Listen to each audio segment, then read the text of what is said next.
प्रशंसनीय नेतृत्व कर रहे हैं समाज का और बहुत अच्छा नेतृत्व कर रहे हैं। ये जो कार्यक्रम कराया ना, मुझे बड़ा अच्छा लगा। इस तरह कार्यक्रम होते रहने चाहिए और मैं इनसे निवेदन करूंगा कि सरकारी जितनी भी योजनाएं आती हैं वो हर गांव, हमारे इस दोराला में हर घर में वो मिल जानी चाहिए जो उसका पात्र व्यक्ति है। वो तभी मिलेगी जब आप लोग स्ट्रिक्टली तैयार रहेंगे। जैसे देखा होगा आपने, कई मकान की योजना आई थी सरकारी की, वो मकान की योजना का लाभ नहीं मिल पाता हमारे लोगों को। क्यों नहीं मिल पाता?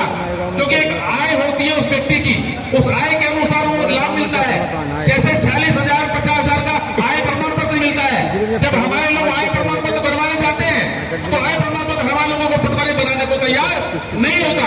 क्यों नहीं होता? क्योंकि हमारा नेतृत्व करने वाला व्यक्ति की सुनते नहीं है। वो सुनते हैं गांव का मोदी व्यक्ति की, जो व्यक्ति उनको दलाली देता हो, जो व्यक्ति उनको पैसे खिलाता हो। ये आपको करना पड़ेगा। अपना नेतृत्व करने वाले आदमी को मजबूत करना पड़ेगा। जब आप मजबूत करेंगे अपने नेतृत्व को, आपके जो भी गांव में नेता होगा, जो भी गांव में सलावा में रविंदर है, दोराला में मुकेश जी है, अनिल जी है, मनोज कश्यप जी है, ममाना से इतनी मेहनत ही करते हैं लगातार। इधर वकील साहब हैं हमारे, संचालक करने बहुत सुंदर काम कर रहे हैं। मैं देख रहा हूं लगातार जो भी इनके पास हो जाता है व्यक्ति, कोई केस जाता है तो उनसे कहते हैं भाई पैसा भी नहीं, कोई बात नहीं, मैं आपका केस लड़ूंगा। तो ऐसे ऐसे लोग जब आएंगे, आप लोग आगे बढ़ाओगे। इतना तो लेना देना जरूर, जो खर्चा ले ले, इतना नहीं। लेकिन कुछ लोग इस तरह के हैं जो हमारा काम नहीं कर पाते, नहीं हो पाते। तो आप लोग अपनी टोटल जो कागजात डॉक्यूमेंट्स होते हैं, मैंने देखा स्कॉलरशिप में बच्चे जब स्कूल पढ़ने जाते हैं तो स्कॉलरशिप में स्कूल में तो नाम कुछ और होता है और आधार कार्ड में नाम कुछ और होता है। और जब उसका वो आता ना सर्टिफिकेट हाई स्कूल इंटर का, उसमें नाम कुछ और होता है। तो क्या होता है उसमें हम जो सुविधाएं मिलती है स्कॉलरशिप की, उससे वंचित रह जाते हैं। तो जो कागज में नाम आपके आधार कार्ड में है, जो नाम आपका हाई स्कूल की मार्कशीट में बच्चे का है, तो जन्म से ही जन्म पत्री में जो नाम है वो एक ही नाम पूरा। मान लिया सपोज करें सौरभ कश्यप या सौरभ कुमार, या पिताजी के नाम पे आगे कश्यप या माताजी के नाम पे आगे कश्यप, वो पूरा डॉक्यूमेंट्स अपना पूरा मेंटेन करें ताकि जो सरकारी सुविधाएं आपके बच्चों को मिल सकती है वो टोटल आपको मिल जाए। यही कारण है हमारे बच्चों को सुविधाएं ना मिलनी, स्कॉलरशिप रुक जाती है। बच्चे अब शिक्षा में जो है कक्षा 1 से लेकर कक्षा 8 तक की सभी किताबें, सभी वर्दी, जुराब, मोजा, जूता सब आपको सरकार फ्री देती है। जो व्यक्ति पढ़ाने में सक्षम है वो तो कहीं भी पढ़ा सकता है, लेकिन जो परिवार सक्षम नहीं है वो सरकारी स्कूल में पढ़ाए और उसका बाकायदा प्राइवेट स्कूल में जाने के बाद एक टीचर मात्र 15,000 रुपए पढ़ाता है इंग्लिश मीडियम में और 50,000 की तनख्वाह लेने के बाद वो पढ़ाता सरकारी स्कूल में। तो किसकी तनख्वाह ज्यादा हुई? सरकारी की ज्यादा हुई। तो पढ़ाई कहां ज्यादा होनी चाहिए? सरकारी में या प्राइवेट में? वो क्यों नहीं होती प्राइवेट सरकारी स्कूलों में? क्योंकि हमारे लोग सरकारी स्कूल में जो टीचर्स 50,000 लेता है, हमारा कोई गार्जियंस लोग इसके लिए नहीं पूछने जाता कि तो मेरा बच्चा पढ़ने लायक है या नहीं है, तूने इस बच्चे को क्या पढ़ा है, सरकार तुझे 50,000 देती है, हमारे बच्चे क्यों नहीं पढ़ाता? ये माँ बाप का फर्ज है। वो जाके बच्चे से, मास्टर से कहे कि मेरे बच्चों को पढ़ा। अगर नहीं पढ़ाता तो हमारे बच्चों को वो करता है, शोषण करता है। तो हम लोग बैठे हैं ऊपर शिकायत करने के लिए। PIS बैठा है मेरठ में, DIOS बैठा है, PSA बैठा है और भी नहीं हो तो मुख्यमंत्री हेल्पलाइन का नंबर है 1076। आप कंप्लेंट कर लीजिए, वो मास्टर आपके घर माफी मांगने आएगा आपसे कि मेरे बच्चों को नहीं पढ़ाता। तो ये आपको जागरूक होना पड़ेगा। जागरूक जब तक नहीं होंगे तो हमारे बच्चे शिक्षा से वंचित रह जाएंगे। अब बात आती है शिक्षा की, राजनीति की बात आती है। हम लोग राजनीति तो करते हैं, माननीय MLC साहब भी राजनीति कर रहे हैं और भी पूर्वज हमारे सब 30 साल 35 साल 40 साल से राजनीति करते हैं। राजनीति में हमारे लोग क्यों आगे नहीं बढ़ पाते? इसका भी एक मेन कारण है एक दूसरे की टांग खींचना। आज सुरेश कश्यप जी बीच में बैठे हैं हमारे बीच उपस्थित होकर। माननीय मैं कहना चाहता हूं आप लोगों के माध्यम से, भाई आपने आज MLC साहब है तो आपके लोगों के लिए है, वो काम करते हैं रात दिन आपके लिए। और भी लोग पार्टियों में काम करते हैं, वो भी आपके लिए काम करते हैं। आप काम टीम बनानी पड़ेगी आपको। खाली अकेले सुरेश कश्यप जी आपके लिए काम नहीं कर सकते। सुरेश कश्यप जी के लिए टीम का काम करना पड़ेगा। नरेंद्र मोदी प्रधानमंत्री जी बनकर बैठे हैं, वो अकेले काम नहीं करते हैं, वो अकेले काम करते हैं, उनके बाद टीम है, टीम काम करती है। आज दोराला में टीम होगी, कल हस्तापुर में टीम होगी, परसों किठार में टीम होगी, परसों आपके दक्षिण में टीम होगी। जब टीम होगी तो आपके काम को कोई रोक नहीं सकता। टीम बनानी पड़ेगी आपको। जब तक टीम नहीं बनेगी, टीम काम करती है। छोटे छोटे पद आपको लेने पड़ेंगे। पार्टियों गांव में प्रधानी भी लड़नी पड़ेगी, गांव में बीडीसी भी लड़नी पड़ेगी। और राजनीति में एक बात और बताना चाहता हूं आपको, राजनीति में क्या होता है, हमारे लोग क्या होते हैं, एक घर में 15 वोट होती है मात्र, और जब 15 वोट होती है 3 प्रत्याशी आ जाते हैं आपके घर में, तो 3 प्रत्याशी क्या करते हैं, वो प्रलोभन देने के बाद 5-5 वोट तीनों जगह बंटवा लेते हैं। तो आपकी वोट कहां रह गई? क्या कीमत रही आपकी वोट की? आपकी वोट की कीमत कितनी थी बता सकता है कोई? अगर 3 जगह 5-5 वोट चली गई तो आपका अस्तित्व क्या रहा? आपका अस्तित्व रहा 0। आपने किसी को वोट नहीं दिया, आपने अपने घर से जिन तीनों को विदा कर दिया। आप क्या कहते हैं, यार मैंने तो तीनों खुश कर दिया, हमारे तो 3 तोलो या 3 तोलो या 3 तोलो। नहीं, ऐसा नहीं करना है। हारे हुए प्रत्याशी के साथ रहिए, 15 की वोट एक जगह दीजिए, आपका कद बढ़ेगा, आपके परिवार का सम्मान बढ़ेगा। आज कुछ कमी रह गई तो अगले चुनाव में प्रत्याशी तुम्हारे कदम चूमेगा, कदम चूमने के बाद कहेगा, मेरी विधानसभा में सिवाल खास के अंदर जब मैंने वहां राजनीति में कदम रखा 2017 के बाद, तो कश्यप समाज के घर मेरे सारे प्रत्याशियों की नाक रगड़वा दी थी। हर प्रत्याशी ने उसके घर जाकर माथा चूमा कि मुझे वोट दीजिए, राकेश कश्यप आ गया है, अब वोट नहीं देने देगा, ये वोट वहां देगा जहां राकेश कश्यप वोट देगा, जहां राकेश कश्यप वोट देने देगा ये समाज वहां जाएगा। मेरे साथ बैठे हैं कश्यप समाज के लोग, सिवाल खास से मेरे साथ लोग चल कर रहे हैं। एक मैसेज करता हूं व्हाट्सएप के माध्यम से, 1000 आदमी इकट्ठे हो जाते। मैंने 9 कार्यक्रम अपनी विधानसभा के अंदर करे, इतने जबरदस्त कार्यक्रम करे।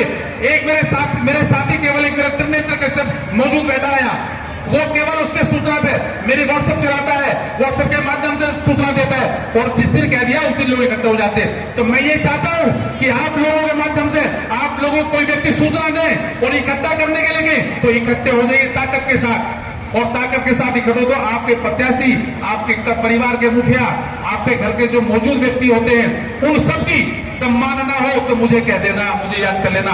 सम्मान दिलाने का काम इस समाज को मैंने किया है और आगे भी करूंगा, और जब तक रहूंगा जब तक करता रहूंगा। उसके बाद आज 7 साल हो गए मुझे राजनीति में कदम रखे हुए। उससे पहले मैं 0 था, मैं कुछ नहीं जानता था राजनीति के बारे में। अब जब मैं देख रहा हूं समाज के लोग, आपके यहाँ विधायक बहुत प्रभावी रहा है, हमें उस विधानसभा में जिम्मेदारी दी गई, हमने घर घर जाकर मेहनत करी। हो सकता है मैं बहुत लोगों से ना मिला हूं, मैंने देखा स्थिति, तो जिसके साथ रहता हूं ईमानदारी के साथ 100 पे 100% रहता हूं, वो व्यक्ति हारे चाहे जीते, और उसी के साथ रहना चाहिए, उसी के साथ आपको लाभ रहना चाहिए। अब राजनीति की मैं एक बात और बताना चाहता हूं आपको, हमारे प्रत्येक लोकसभा के अंदर, उत्तर प्रदेश में जितनी भी लोकसभा है, कोई लोकसभा ऐसी नहीं है जिस लोकसभा में 1 लाख से वोट कम हो आपका। आपके समाज का वोट 1 लाख से ऊपर है, लेकिन आप सुनने हो क्यों? क्योंकि आप नेतृत्व नहीं करा पाते अपने आदमी का। अपने आदमी का आपको नेतृत्व कराना पड़ेगा। जब तक नेतृत्व नहीं कराएंगे इस समाज का गौरव नहीं बढ़ सकता। लोग क्या कहते हैं? वो कहते हैं, क्या कहते हैं कि ये वोट पंडित इतने, जाट इतने, हरिजन इतने, मुस्लिम इतने, और कश्यपों कोई का नाम नहीं आता। तो कहते हैं ये अन्य में है, अन्य जातियों में चिनते हैं हमारे लोगों को। अन्य में क्या मतलब है भाई? जितने भी अति पिछड़ा वर्ग है, अति पिछड़े वर्ग के बाद जितना भी हमारा समाज आता है, हमारी गिनती की नहीं। लेकिन मैं कहना चाहता हूं आपको, अगर मुस्लिमों के नेता बड़े मजबूत, जातों के नेता बड़े मजबूत, दलितों के नेता बहुत मजबूत, क्या दलित का व्यक्ति आपके कहने से वोट देगा किसी पार्टी को? कोई बता सकता है? क्या मुस्लिम समाज का व्यक्ति वोट देगा आपके कहने से, आपके नेता कहने से? क्या जाट आपके कहने से वोट दे देगा? आपके कहने से वोट किस कौन देगा? आपका व्यक्ति आपको कहेगा तो आप वोट देंगे। आपको अगर हमें राजनीति में कहीं हिस्सेदारी मिलती है, हमारे समाज को कोई पार्टी हिस्सेदारी देती है, तो इसलिए देती है कि भाई मेरे समाज के साथ उनका नेतृत्व का भला हो, इन लोग आगे बढ़े, तो उसी को तो जिम्मेदारी दी जाएगी। और हम नेतृत्व करेंगे तो हमारे लोग दूसरे क्यों नहीं आते? सैनी समाज के नेता तुमसे मजबूत, पाल समाज के नेता आपसे मजबूत, सैनी समाज के नेता आपसे मजबूत, आपके नेता मजबूत नहीं है। क्यों नहीं है? आप लोग नेता मजबूत करना नहीं जानते। आप लोगों को अपने नेता को तन मन धन से सहयोग करना पड़ेगा। जब तक आप तन मन धन से सहयोग नहीं करोगे, धन भी मत देना, मन से सहयोग करना, तन से सहयोग करना। आप समय दे सकते हो, 1 घंटा हफ्ते में 1 दिन दे सकते हो, 15 दिन दे सकते हो, 15 दिन में 1 दिन, तो महीने में 1 तो दे दो। और कुछ भी नहीं हो तो साल में महर्षि कश्यप दिन 5 अप्रैल को दे दो। अगर 5 अप्रैल दे दो तो धीरे धीरे कुछ मेरे बड़ों ने जगाया, कुछ मैं जगा रहा हूं, कुछ और आने वाली पीढ़ी जगा देगी, तो धीरे धीरे समाज ये जागृत हो जाएगा, जाग जाएगा।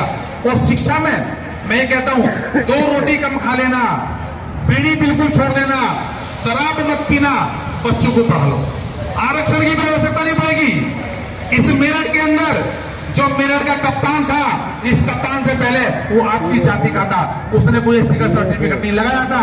आज डीजीपी भी आपके रह गए उत्तर प्रदेश के अंदर, उत्तर प्रदेश डीजीपी आपके रहे, वो कोई किसी एससी के आरक्षण से नहीं आए थे। आप पे कमीशन में बैठे थे, आपके लोग जो पुलिस में भर्ती है, 35 सिपाही मेरठ के अंदर आपके भर्ती है, जो दूसरे जिले के नौकरी करते हैं, वो कोई आरक्षण से पास नहीं थे। अब आरक्षण की मैं बात करता हूं, 70 साल पुरानी कोविड जैसी बीमारी है ये आरक्षण। नेताओं ने आरक्षण के नाम पर इतना इलाज कर दिया, हमारे समाज में उसको करने नहीं देते। अपने आप तो बैठ जाते हैं, अपने आप तो बैठ जाते हैं आरक्षण के नाम पर, लेकिन फिर उसको भूल जाते हैं। लेकिन आरक्षण भी मिलेगा। हम ये कहते हैं अगर आरक्षण हमें तुम 80 का नहीं देते सरकार से कहेंगे, तो हमें उम्मीद है वो भारतीय जनता पार्टी हमारे जो करेगी। हमें ये भी उम्मीद है कि अब अगर हमें 80 का आरक्षण ना दे, हमें अभी हमारा मैं कहूँगा अभी आरक्षण की मैं बात कर रहा हूं, हमें आरक्षण अगर 80 का ना दे तो 27% में हमारी हिस्सेदारी करते सरकार। जब तक 80 का आरक्षण नहीं होता तो हमें ओबीसी में हमें कन्वर्ट कर दे। हमें ये बता दें सरकार की हमारा आरक्षण कितना है, 10 या 11% तो हम होंगे उत्तर प्रदेश के अंदर, तो 11% में हमारी हिस्सेदारी हो जाए। हमारे जो लोग हैं नौकरी का 11% को फिक्स हो जाए। राजनीति में वो लोग 11% फिक्स हो जाए। राजनीति में गांव में जब 3000 वोट दोराले में आ जाए तो दोराले में 3000 वोट के आधार पे हमारा हिस्सा मिल जाएगा राजनीति में, तो तब मिलेगा समझ जब आप लोग आगे बढ़ोगे।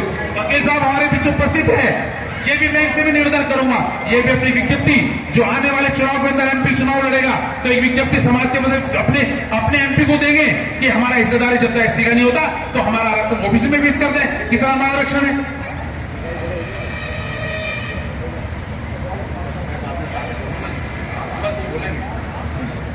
अच्छा चलो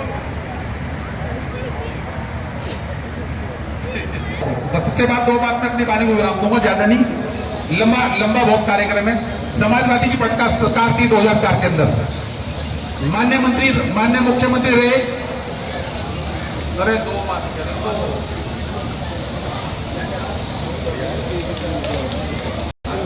मेरी एक निवेदन आपसे है, मैं एक बात अपनी बात समाप्त कर रहा हूं। दोराला से कितने लोग हैं एक बार हाथ उठाना जरा।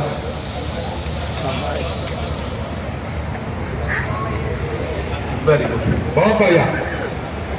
तो दोराला वाले कह रहे आते हाथ भरे, दोराले कितने लोग हैं? उपस्थिति दोराला से कम रही इसका मतलब। चलिए ठीक है, अब मैं ज्यादा बात न करते हुए अपनी वाणी को विराम देता हूं और निवेदन करता हूं कि ये कार्यक्रम सुचारू रूप चलते रहे और आप लोग भाई जो हमारे